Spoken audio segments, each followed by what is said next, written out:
Welcome to Andi and Mich. The podcast where two sisters spill the tea on life from two totally different generational perspectives. I'm Andi, the Gen X sis, seasoned, open-minded, and powered by strong coffee and even stronger opinions. And I'm Mich, the millennial sis, curious, chaotic, and still trying to figure out if my life choices are written in the stars or just random decisions. Together we dive into everything from deep life lessons to pop culture, embarrassing stories, and the occasional existential crisis. Expect laughter, a little chisme, and maybe even a surprise ghost story straight from the family archives. So grab your cafecito and your emotional support snack, and let's dive in. Hey everyone, welcome back to Andi and Mich. Today's episode is going to be one of those deep but fun conversations that just sticks with you. We're talking about the life list, the idea of wondering how life might look if we made different choices. Inspired by the movie The Life List on Netflix and conversations around the book The Midnight Library, we're diving into those what-if moments and how they actually shape who we are now. Plus, we're going to talk about 4 of the questions presented in the movie that has sparked some real-life breakups. And we'll chat about how these questions make us reflect on our own relationships, past, present, and future. So grab a cup of coffee and let's explore those alternative lives and what it means to choose your path. Let's get into it. Do you ever wonder what your life would be like if you made just one different choice? Or what dreams you would chase if you had the courage to start over? Today, we're diving into that exact question. We'll be exploring the idea of living multiple lives, choosing new paths, and how to embrace where you are right now. Yeah, as we watched the movie, we realized there were a lot of parallels and similar life lessons between the movie and the book. There may be minor spoiler alerts, but we're going to work really hard to not provide spoilers. We're not going to talk about the endings in particular, but there are some details that we might dive into. So heads up in case you want to read the book or watch the movie first. There may be some minor spoiler alerts. This is such a fascinating topic, and I really have had fun talking about it. We should have been recording those conversations the entire time. We were just processing for our own personal self-growth and realized, wow, this would be a really interesting topic to bring to the podcast to chat a little bit more about, because I don't think there's anybody who has not asked the what if question. There's 2 different viewpoints that you can kind of approach the what if question. One is from a place of curiosity, and the other is a place of regret. It's more common to explore it in the place of regret, especially when you're looking at life choices compared to the outcome. A survey by the American Psychological Association found that 85% of people reported feeling regret about at least one aspect of how their lives turned out. This could be related to relationships, career choices, or missed opportunities. I think it's fascinating the sheer volume of people that statistically live in a place of regret and or have experienced it. When I think about regret, I think about often we forget the power that lives in the journey and the experience itself of something, because I feel like if we're living in regret, then I am failing to notice the lessons that I've been learning along the way. How do we get to a place of acceptance and openness? The movie, it really hones in on this idea of how your life has turned out and whether it was the way you thought it was, because she reflects back, and her mom is a big part of that journey for her, of like reflecting back to a younger version of herself who seemed more hopeful. And this probably happens to a lot of us. Somewhere along the way, we get caught up in the hamster wheel and we lose track of those parts of ourselves. And we forget, like, what are the things that we want to create in our lives? She actually reaches her goal to become a teacher. She's disappointed with her first experience teaching. The mom was like, I recognize this, so I want you to do this list that you made when you were a kid, so that she could help guide her. And I like there's a statement that the mom says, I can't dig you out of this, but I'm going to give you the shovel, which is like a really beautiful sentiment. Which a lot of people don't have that moment or that person to see the potential in your future and to encourage you to explore it. So I do appreciate the approach they took to telling this story, is like, looking back on your life and saying, what if, but not in a way that is just solely dwelling, kind of like the bucket list. Yeah, very similar. If you're very old school and you watch the old bucket list with Morgan Freeman and Jack Nicholson, they're like on the precipice of death. And so they decide they're going to go out and do all the things that they always said they would do and they never did. They learn so much about themselves in that journey differently and also together because they have the companionship piece of it as they go through it. So we were also reading the Midnight Library book, which if you haven't read, it's a great read. Trigger warning, it is deep, but it is very eye-opening and a unique way to look at this idea of the life choices that we make because they both explore this idea of hope. Yeah. I think hope is used differently in the two, but this idea of hope as a thread that drives both protagonists from despair and stagnation, they pushes them into a space of growth and renewal, but they have to reflect back on their lives, explore the meaning of it all. And the main character in that story, I would argue, is on the same path as the character in the life list. However, in the life list, that character has an intervention early on that helps kind of redirect her back to herself. And in the Midnight Library, she doesn't. So she ends up in a place where she's kind of stuck in between living and dying and has this opportunity to explore all of the possibilities of her life in that moment in time. And also, she's confronted with the reality that sometimes we tell ourselves these stories of what could have been if only, but we always have a really bright ending that we counteract our current life with. They both offer us this question, and we ask this to you as our listeners. What is on your list of regrets? Do you have any? What's on your list of, I wonder if, fill in the blank, and if I had done that, how would my life be different? How much of our time and energy are we spending on those questions when we really should be asking ourselves different questions? There's a lot of romanticizing of what could have been.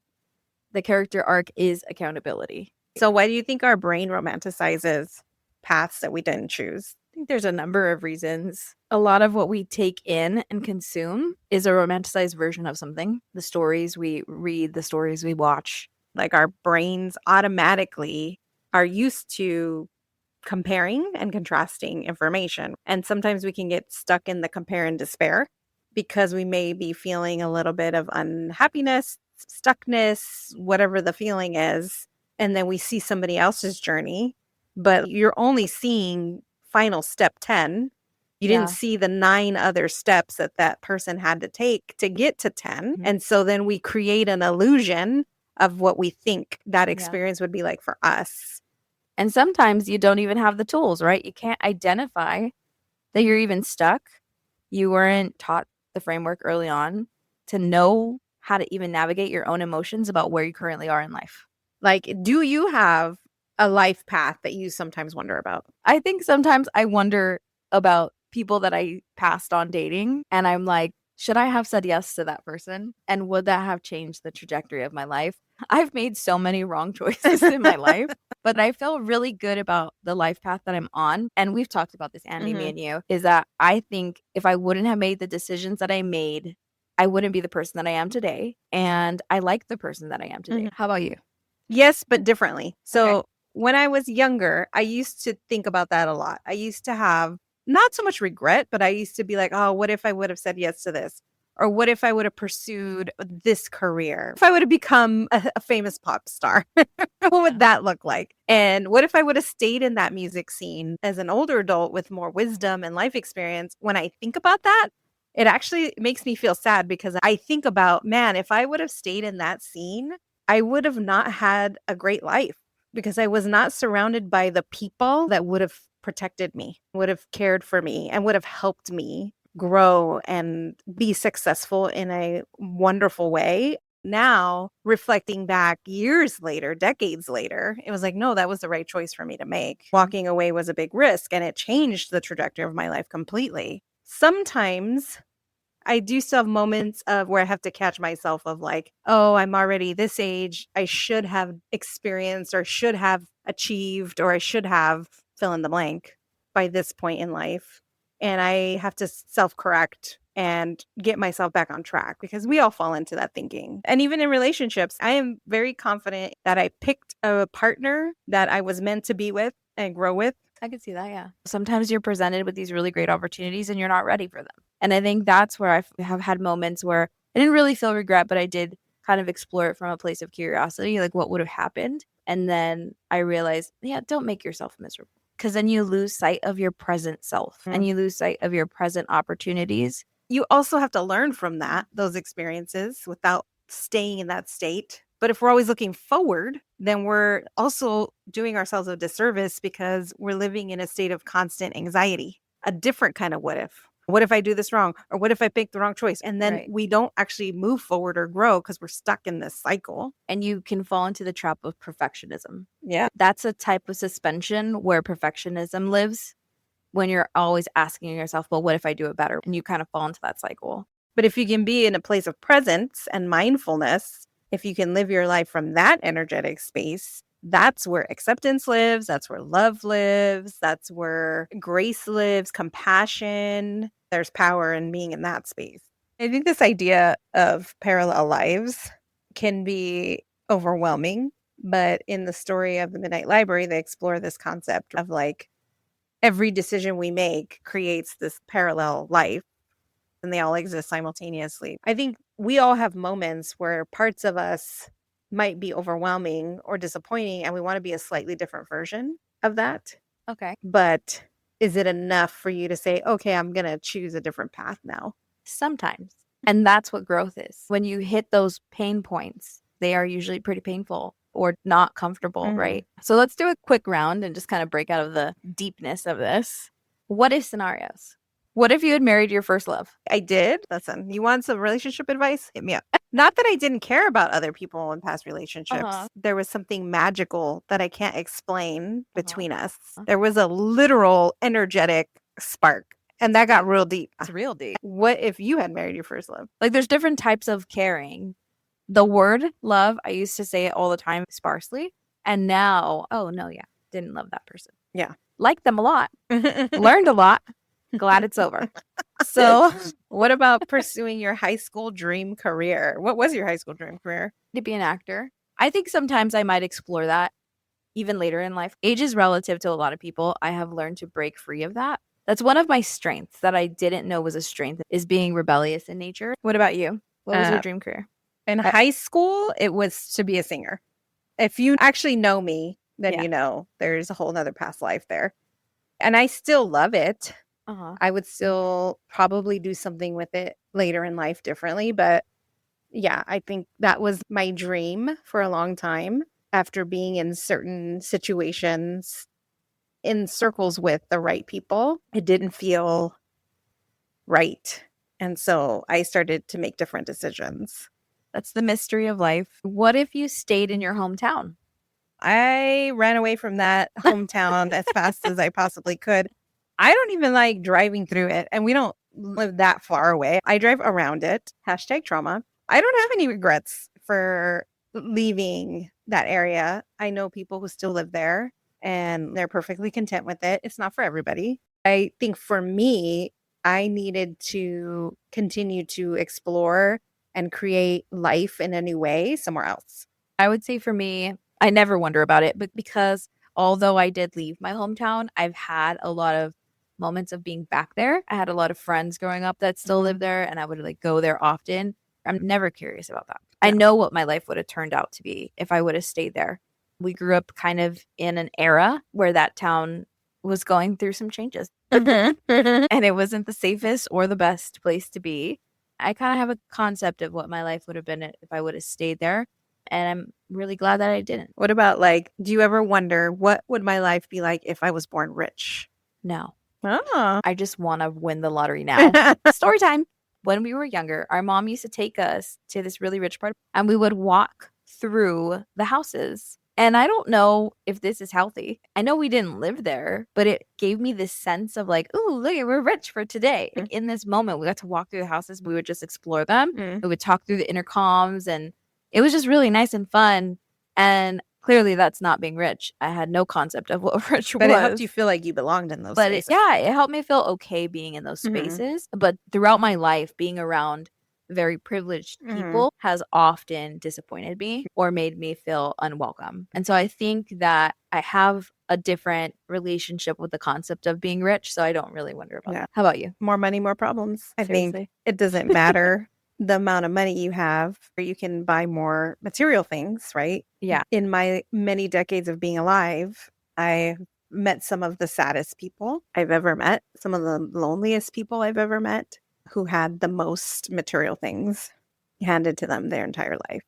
So I learned very early on that life was more than that. I'm not opposed to figuring that out now with all my wisdom. That's real wealth when you're rich and you're wise. But there is something to the character building and the resilience that was learned through the experience of not having that. So, real interesting. This movie, The Life List, has created so much controversy online. It's been a buzz since it came out and still is being talked about. Is finding true love and the what ifs and regrets around that. So, let's talk about that. One of the most thought-provoking parts of the life list is when Alex asked those 4 questions about true love. And honestly, they do hit hard. Yeah, it's such a clear, simple way to cut through the noise when you think about these questions. We're just going to list them here. So, spoiler alert. The questions are: is he kind? And I'm going to put they because any partner you're considering, are they kind? Can you tell them everything in your heart? Do they help you become the best version of yourself? And can you imagine them as the co-parent of your future children if you want children? This is the part that kind of hit me because I have only been in a handful, just 3 fingers, of serious relationships. And when these questions were presented, as a grown woman, took a deep breath in and I had that feeling of like, why didn't anyone give me these questions? Like, why wasn't I presented these questions when I was growing up? Because they would have saved me so much time. These are the questions you need to be honest with yourself about. They're universal questions, whether you're looking for a partner at 25 or 55. It's important to have a compass of what your non-negotiables are. What is necessary for me to be in a healthy relationship? What would be some of your relationship non-negotiables that are not part of those 4 questions? One of the non-negotiables would be, does my partner make me feel seen? Do they see me? Not just can I share what's in my heart, but do they see me for the person that I am? And do they love me for the person that I am? And I think in the history of my experiences with the serious relationships that I've had, I'm going to call them the not so serious relationships that I've had because they've been serious, but not so serious. That is one thing that I took away that I will take on to the next one. Oftentimes, I was really dedicated and 100% and all these things. And I would realize when we would start to become clear that it was ending, I realized one of the breaking points for me was that I never felt seen by them. And all the times I was actually trying to fit into their lives and fit into the image that they had of me and not who I actually was. Pretty deep, huh? Mm-hmm. I mean, that's real. How about you? Yeah. I like that. I like what you said. I also want my partner to be able to be vulnerable with me because it has to be reciprocal, right? I also don't want someone who's just, I mean, yes, treat me like a queen, but also like we should be partners in this life and it shouldn't be one-sided because that creates a different kind of dynamic. Also, a non-negotiable for me is you can't take everything so seriously. Like you have to be willing to laugh at some shit, some hard shit. You got to be willing to ride the joy of life with me. You got to be willing to be goofy because I'm going to sing in the car. I'm going to sing in the store. I'm going to dance where it's inappropriate for me to dance. And I'm just going to live. And I need someone who is on board with that. You have to be willing to just live in the joyful moments of life with me, even when life is hard and crazy. It's a form of respect. Yeah, you better respect somebody. What I find fascinating is people are writing and talking about how they're leaving relationships, people in their 30s, 40s, 50s, and above, after watching this movie. Yeah. And asking themselves those questions. Like people are breaking up. Yes. This also happened on Netflix with Daniel Sloss. He's a comedian. He has a special on Netflix. Please go watch it. It's called Jigsaw. And at the very end, he has this portion where he makes people question. I'm not saying that you're not happy. I'm just saying you haven't statistically found love. It's like some punchline around that nature. 250,000 people wrote him that they broke up with their partners after they watched his special. Jeez. I just want to propose the concept that we don't know how to ask these questions until we know who we are. And there's no deadline, there's no specific time frame in which we're all expected to know who we are. I think it goes back to this idea that people can fall into the monotony. This is the checkbox that I wanted, so I checked it, and now this is what it's supposed to be, so I'm just going to keep moving with it. I bet you majority of those people were in relationships that weren't horrible. It's like, well, they're not bad people. Oh, like in Ted Lasso, where he's like, he's fine, but Yes. you deserve great. Is there any particular one that you feel is the heart of it all? Yeah. Which one? Can I tell them everything in my heart? Because if you can tell them everything in your heart, then they are kind. They are likely going to be more receptive to understanding what makes you tick and wanting you to do those things. Doesn't necessarily mean that they'd be a good parent, though. Number 4 is negotiable. I do think also if you can tell somebody something from your heart, that means that you have safety and that you have trust and that you can be vulnerable with them. And in order to have a deeply rooted connection beyond the superficial, you have to be willing to be vulnerable. I can even say from my own personal experience, there were times where I was in the wrong relationships because I didn't have that. A lot of times I just had silence. I also had friendships during that time that I could tell everything in my heart to. And there were times where I'd be sitting with my friends and I'd be like, why can't I actually say this to my partner? To your partner, yeah. Do all 4 questions need to be a yes? I definitely think it is a good starting point.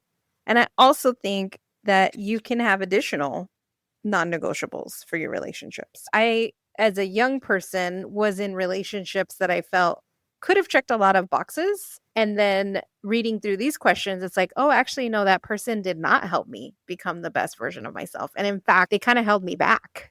No, this person was actually not happy for my accomplishments. Yep, I experienced that firsthand. Or they saw you as secondary to their own accomplishments. Yeah, we are women in our 30s and 40s. We talk about a lot of things as it relates to those experiences for us. And we start to reflect on what we really want going forward in our lives as we gain age and wisdom, which is a gift. So I think there's a shift that happens. Like at a certain point, and it's not the same timeline for everybody, but if we shift, how does it change things? I think it's less about rewriting the past and more about what can I still explore or change now. Yeah. What's something you've always wanted to try, but you never gave yourself permission to? Improv. It's fun. I also think it would probably put me in rooms with really interesting people. What about you? I think I limited what I allowed myself to dream as a possibility. So I always wanted to travel. I always wanted to explore different countries and different cultures. And I always rationalized why I couldn't do it. Don't have the money. I'm a mom now. I have a career. I can't just get up. All the excuses that we come up with. And so I would definitely put that on my life list to just really start exploring. Another thing would probably be like voiceover work. I've always been curious about that and loved the idea of doing it. I don't even know anything about it. I don't know anything about this field, how you get into it, nothing. But just to have fun and do something fun like that. I could see that, yeah. So let's talk about finding peace where you are. I think sometimes the real win is finding peace, accepting that you made the right choices you needed to make in the moment. You did the best you could with what you had and how you were living and all the factors that are involved in any single decision that we make in life. I think it's radical self-acceptance. It's letting go of these preconceived notions that you had of how you thought things were going to turn out. And it's getting clear on who you are today, how you got here, and what you want to cultivate moving forward. What's some advice you might give someone who feels like they're stuck and they can't make peace with the what ifs or let go? I would tell them focus on the little things, not the big things. Reframing some of the things that you maybe feel regret towards, instead of looking at it from the perspective of a loss, looking at it with the question of what can I learn from that regret? Ask yourself, what is this regret telling me that I currently am missing? Be open to exploring the things that bring that little spark into your soul. What about you? I wholeheartedly believe that wherever you are in this moment is where you are meant to be.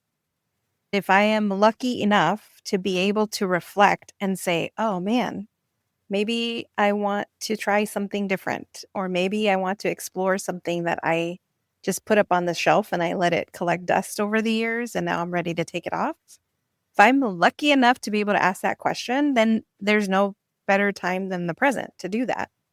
What I like about the movie is that things that were on her list were not all things that she loved or enjoyed doing. She failed at some of them, but she got something out of the experience of doing it. Also, if you're having trouble answering this question of like, what brings me joy now? What used to bring you joy is the next question you used to ask. If you can remember a time when you were younger and happy, what kind of things did you do? What did you explore? How did you have fun? What made you laugh? Connect back to that version of yourself because she existed to help you in this current version of yourself. It's up to you. You have to give yourself permission to let go of regrets. You have to give yourself permission to change and not live in regret and accept and love yourself on the path that you're on. And like Andi said, giving yourself permission is really important. And the reason why is something you can find if you decide to read The Midnight Library. If you do not give yourself permission to explore this, you can become really resentful and stuck in a negative space. 100%. I really love the conversation. And I think it is funny how thinking about our what ifs can make us appreciate where we are now, even if some paths didn't go the way we planned. Yeah, and those relationship questions, such a simple way to cut through all the noise and figure out if you're with the right person. If this episode made you reflect on your own life relationships, we want to hear from you. DM us or leave us a comment. What's one life path you sometimes wonder about? Or if you're brave enough, tell us one of your relationship non-negotiables. Thanks for joining us today. If you enjoyed this episode, please subscribe, share, and leave us a review. It helps more people find the pod and keep the conversation going. Until next time, keep dreaming and remember, it's never too late to start that new chapter. Bye. Bye.